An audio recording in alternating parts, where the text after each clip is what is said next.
Angel vesti sporoči.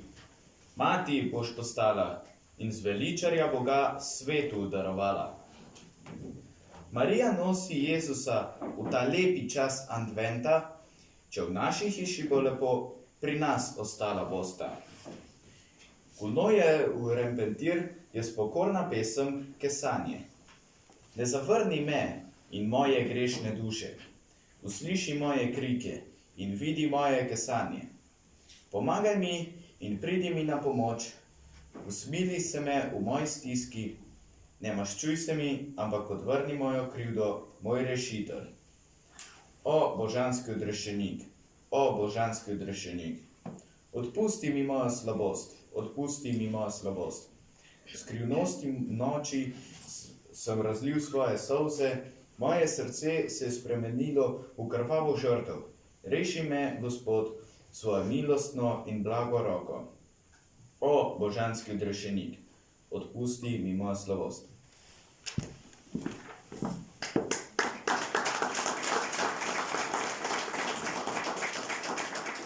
Prevod te pesmi, ki sedaj sledi.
Prejšnja nedelja je bila tretja adventna nedelja, imenovana tudi nedelja veselja, ker je rojstvo našega odrešenika že zelo blizu.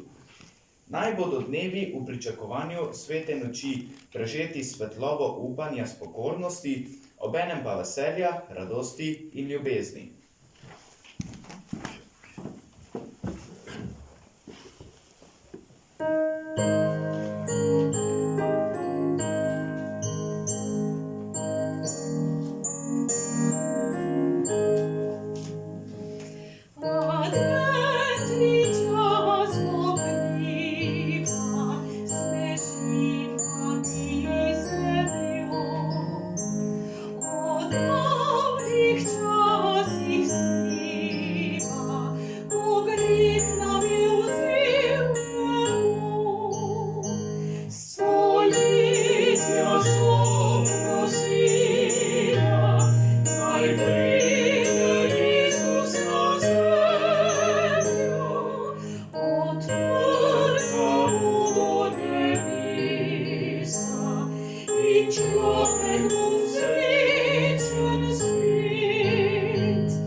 Iz daljave neba, preko bele poljane, v ognju tisoč zvezda, sveta noč se smehlja.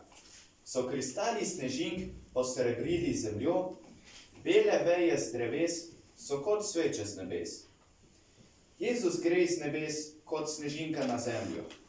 Iz Marijinih dlani v slami mirno zaspi. Zemlja vriska in nocoj, noč spreminja se v dan. Človek srečen boš spet, ker gre Jezus na svet.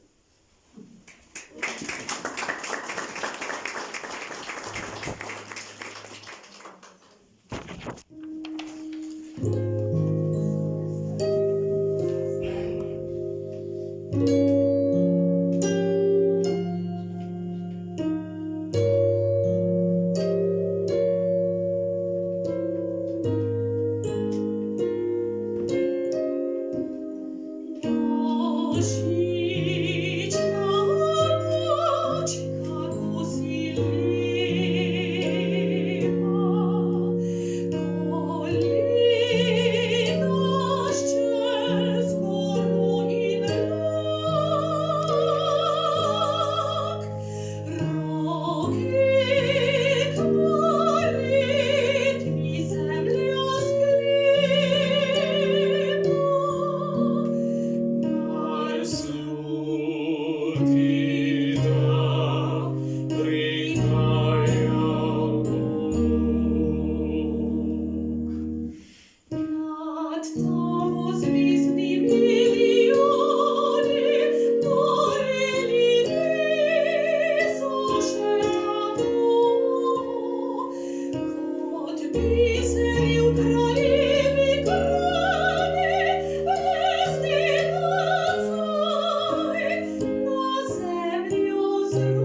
Za vsem tem, kar lahko ob Božiču na zunaj vidimo in doživimo, se skriva največji dar in tudi smisel Božiča. Dete v jaslicah, ki nagovarja vsakega človeka, da najde stik z Božjim otrokom v sebi. Takrat se lahko v tišini naših src rodi Jezus, resnični odrešenik naših duš.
Hlev in trde jasli, Bog si je izbral za rojstvo.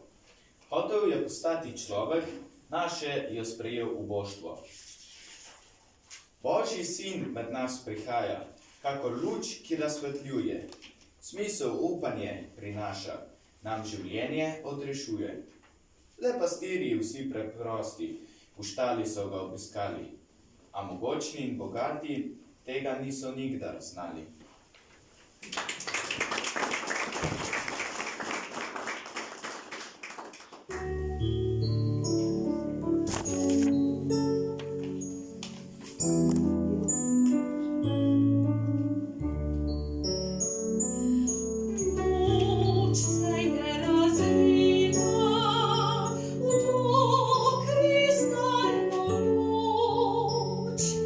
Gmajno osvetlina,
Božič nam pomeni klic k luči, k Kristusu, ki nas čaka, da nas prepoji s toplino svojih žarkov, to je s svojo milostjo. Ob množici luči plehkih trgovinskih izložb in ponudb, ki ostajajo daleč od božične blagovesti, nas božična luč vodi v objem novemu življenju, upanja in osvoboditve od vsega, kar nas duhovno ne bogati in ne osrečuje. Sredi strojev in raket, mir in sreča skinjata. Jezus pa prihaja še, prinaša upanje v boljši svet za vse. Ko stojiš ob jaslicah, Jezusu odpri srce. Če se v tebi ne rodi, potem je vse zaman. Božičani in srečeni.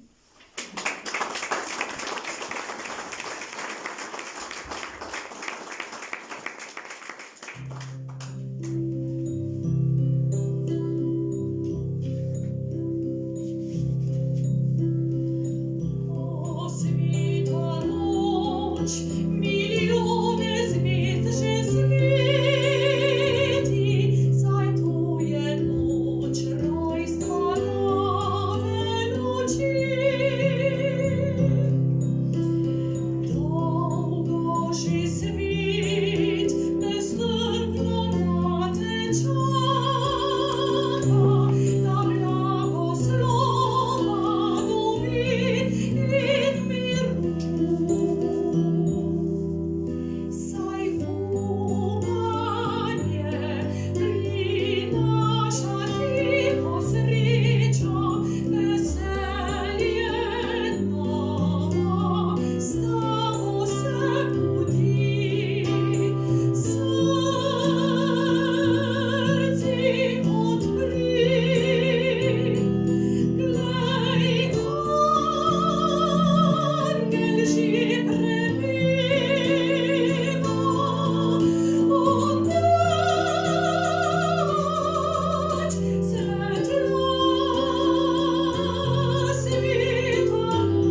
bam, bim bam.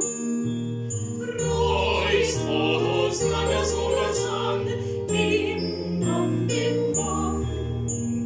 Kot pastirci nekdaj tam v Betlehemu, danes vsi vidimo se poklonit njemu. Zvonile zvoniče zvon, božični zvon. Zvonile zvoniče zvon, božični zvon. Kot so trije kraji, nesli v svet resnico, gremo mi oznanjat radostno novico. Zvonile zvoniče zvon, božični zvon. Zvonile zvoniče zvon, božični zvon. Skupaj počastimo kraljeviča z nami in za blagoslov ga vsi prosimo v dani. Zvonile zvoniče zvon, božični zvon. Zvonile zvoniče zvon, božični zvon. Bim bom, bim bom, Bim bam, bim bom.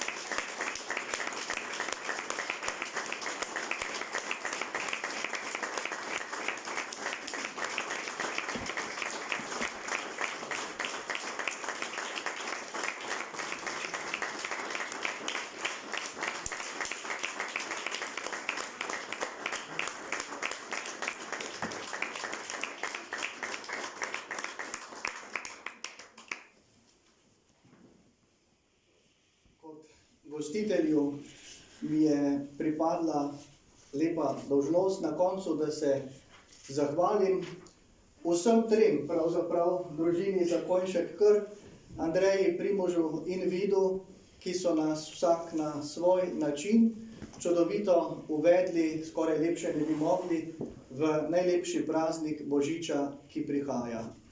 Zelo sem vesel in počaščen, da se že kar nekaj časa poznamo, seveda iz gledališča, kjer Andrejo občudujemo v največjih in najpomembnejših opernih vlogah. In resnično lahko rečem, in mislim, da se bomo vsi strinjali, da je velik božji dar, ki ga je Bog naklonil petje.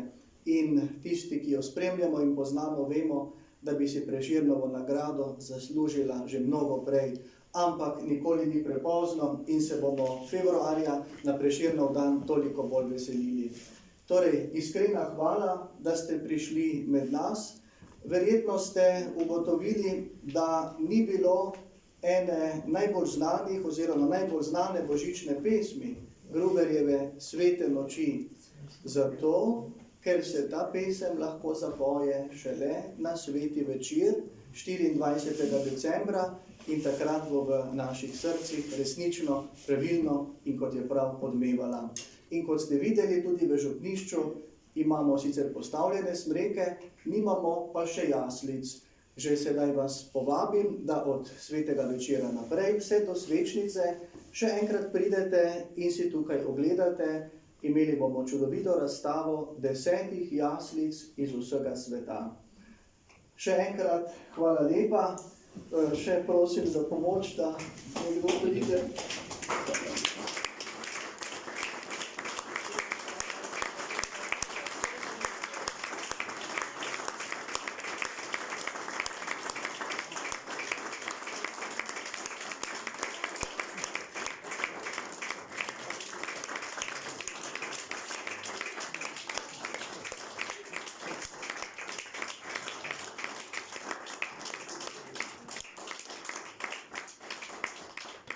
Hvala lepa. lepa in še to moram povedati, da se je Andreja oziroma vsa družina odrekla honorarju v korist obnove fasade na Župnijski cerkvi, za kar se še posebej zahvaljujemo.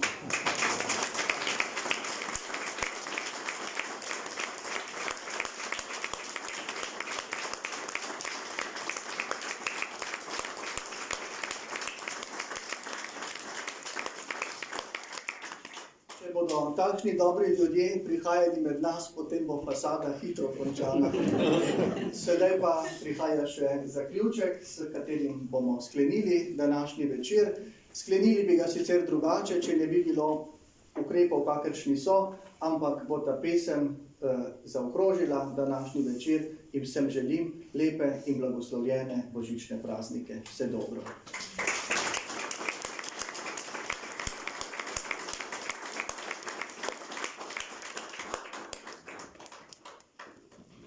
Neizmerno smo veseli in počaščeni, da smo lahko danes tukaj z vami. Iz vsega srca se zahvaljujem cenjenemu in dragemu gospodu Sebastjanu in moram povedati, da sem tudi jaz zelo hvaležna in počaščena, da se že dolgo poznamo.